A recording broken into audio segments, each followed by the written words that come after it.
My fiancé texted, "Wedding's off unless you sign a prenup giving me everything." I replied, "Send it over." Then I had my lawyer review it and found she'd been hiding a secret inheritance. The tables turned when I counter-offered with my prenup. I, 31 male, was supposed to marry Rebecca in 6 weeks.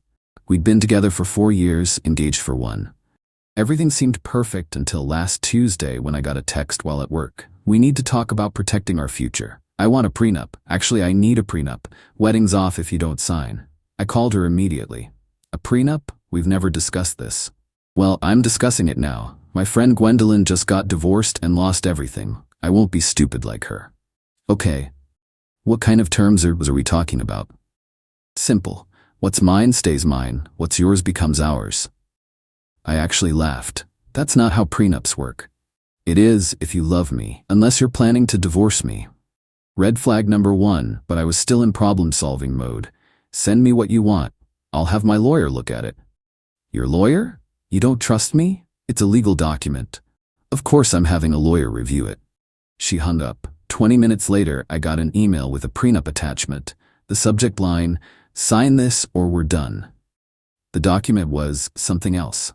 In case of divorce, she gets the house that I'm buying. She gets 70% of all assets acquired during marriage. I pay alimony for 10 years minimum. She keeps all gifts, including engagement ring. I waive rights to any of her future inheritances or assets. That last line seemed weirdly specific. I forwarded it to my lawyer buddy Glenn. His response, "This is insane. Also, possibly unenforceable. But that inheritance line is suspicious. Let me dig around." Told Rebecca I was reviewing it. She seemed satisfied, even smug. "Good." Gwendolyn's lawyer drew it up. She's brilliant.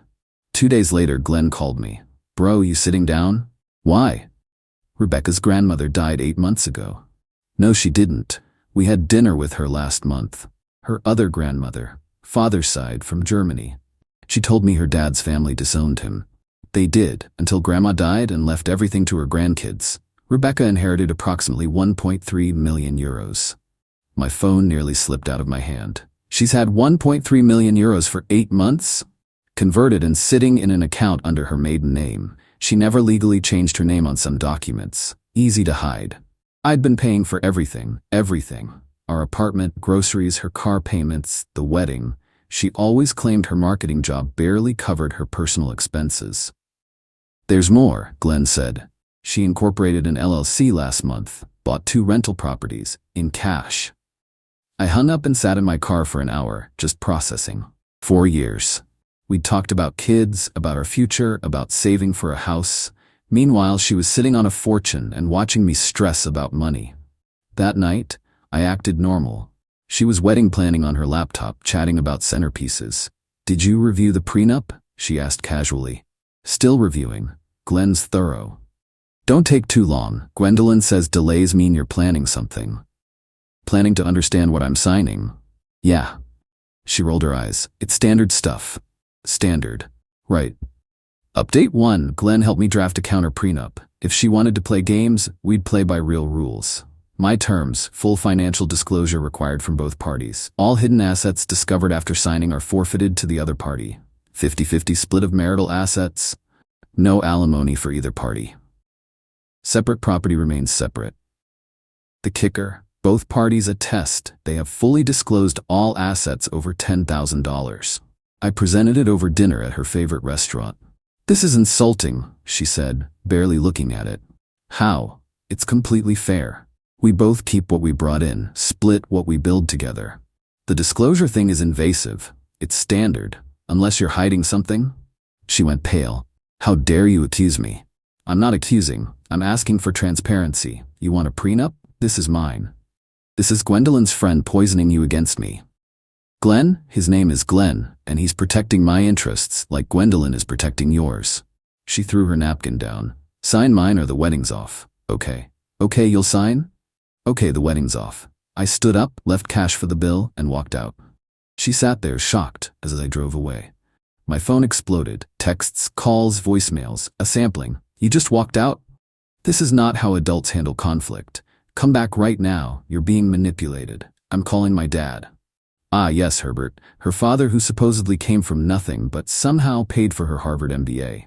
Things were starting to make sense. Sure enough, Herbert called an hour later. Son, Rebecca's upset. What's this about a prenup? She wants one. I offered fair terms. She refused. Her terms are fair. A woman needs protection. From what? My teacher's salary. Don't be dramatic. Sign the papers and move forward. Did you know about her inheritance? Silence. What inheritance? The one from your mother. 1.3 million euros. Longer silence. I don't know what you're talking about. Interesting, because the German probate documents are public record. He hung up. Rebecca showed up at my apartment at midnight, mascara running. How could you embarrass me like that? Embarrass you? You've been lying to me for 8 months. I don't know what you mean. 1.3 million euros, Rebecca. She froze. Who told you that? Does it matter? You inherited a fortune and kept it secret while I paid for everything. It's my inheritance. My privacy. Then why did your prenup specifically mention protecting future inheritances? That's different. How? I was protecting myself. From your broke teacher, fiancé? She switched tactics, trying to hug me.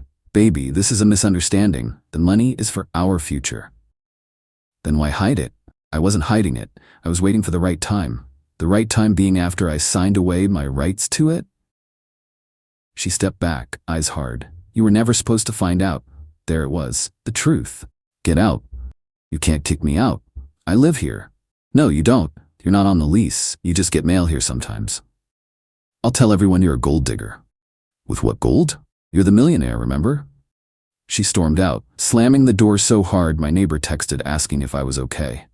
Update 2. Next morning, woke up to find she'd told everyone her version.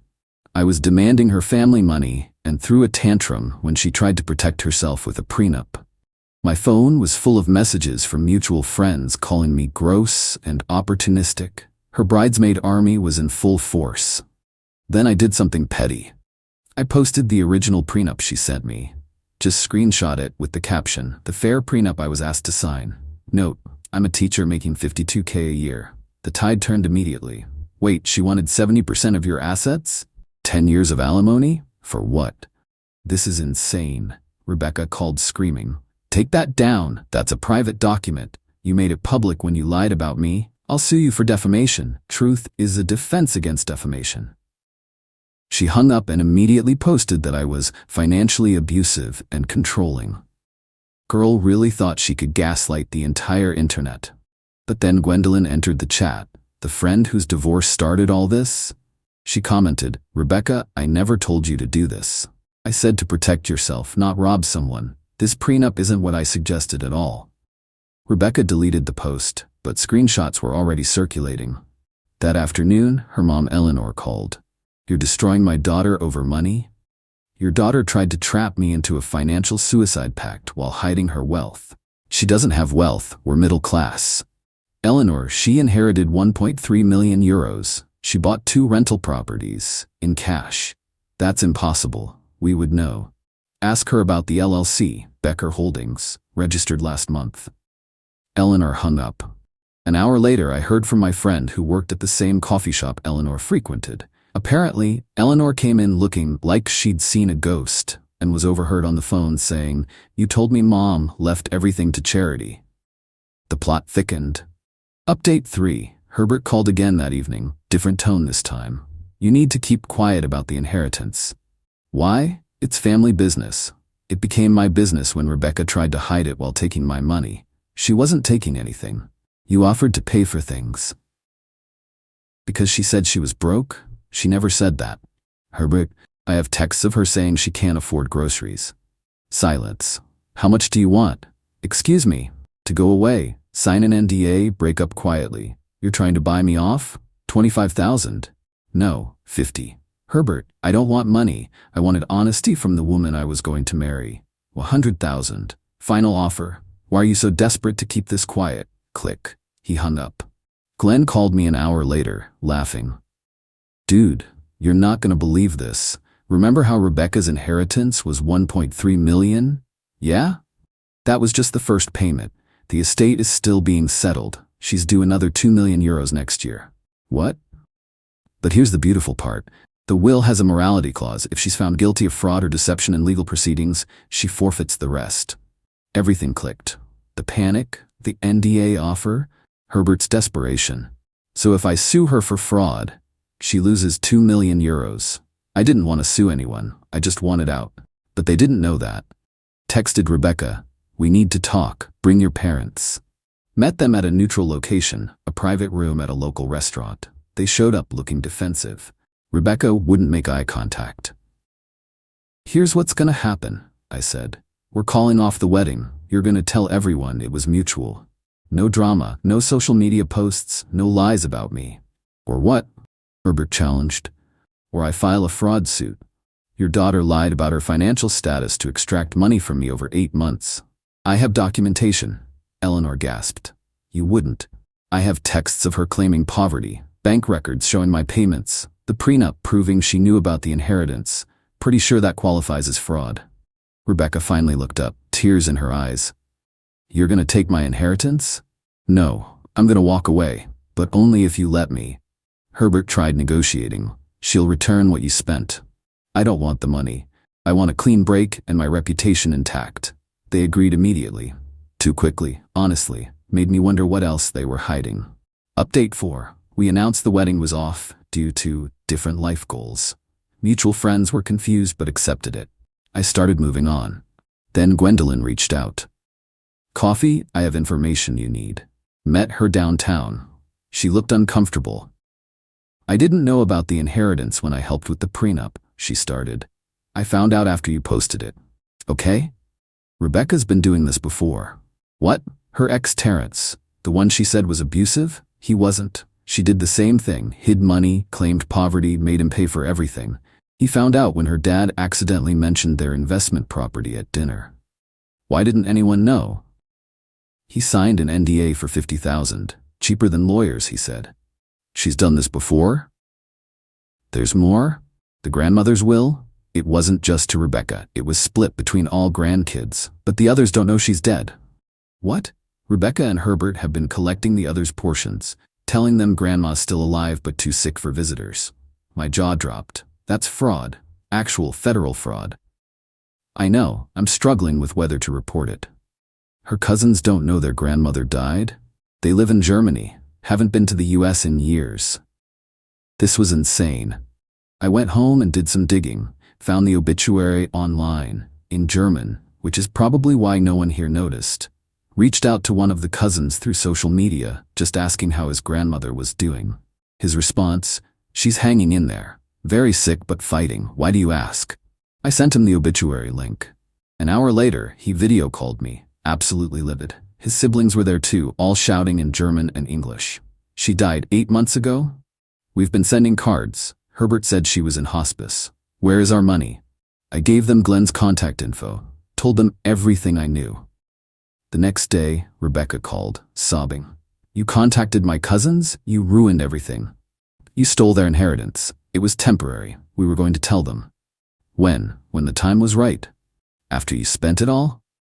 "You're vindictive. This is revenge." "No, revenge would have been suing you immediately. This is just truth catching up." She screamed something about destroying her life and hung up. Final update. The cousins sued. International fraud case. FBI got involved because of the wire transfers from Germany. Turns out Herbert had created fake email accounts pretending to be the grandmother, sending birthday wishes and updates to keep the cousins from getting suspicious. Rebecca tried to pin everything on her father, but the paper trail led back to her LLC. She was the one who created the accounts, deposited the checks, bought the properties. Glenn kept me updated on the legal proceedings. Rebecca was ordered to return 800,000 euros plus interest. The second inheritance payment, cancelled due to the fraud clause. Herbert was charged with wire fraud and identity theft. Eleanor divorced Herbert when she found out he'd been lying to her too. Apparently, she really did think the inheritance went to charity. She'd been living modestly while her husband and daughter sat on millions. The rental properties had to be sold to pay back the cousins. Rebecca's accounts were frozen during the investigation. Last week I ran into her at a grocery store. She was using coupons. Not joking. Actual paper coupons. She saw me and tried to leave. but we were both in the checkout line. "This is your fault," she hissed. "No, this is consequence. I loved you. You loved my willingness to pay for everything. I was going to share the money eventually. When? After the divorce you were clearly planning for?" The cashier was trying not to listen, but failing. Rebecca's card got declined. She had to put back half her groceries. I didn't offer to pay. As she left, she turned back. "Terrence was easier to fool. That's probably the most honest thing you've ever said to me." It's been 3 months. The wedding venue gave me a full refund after I explained the situation. The manager's going through a divorce and was very sympathetic. Used that money for a solo trip to Japan. Always wanted to go. Glenn says the criminal case is moving forward. Rebecca's looking at possible jail time for the fraud. Herbert already took a plea deal, 2 years probation and massive fines.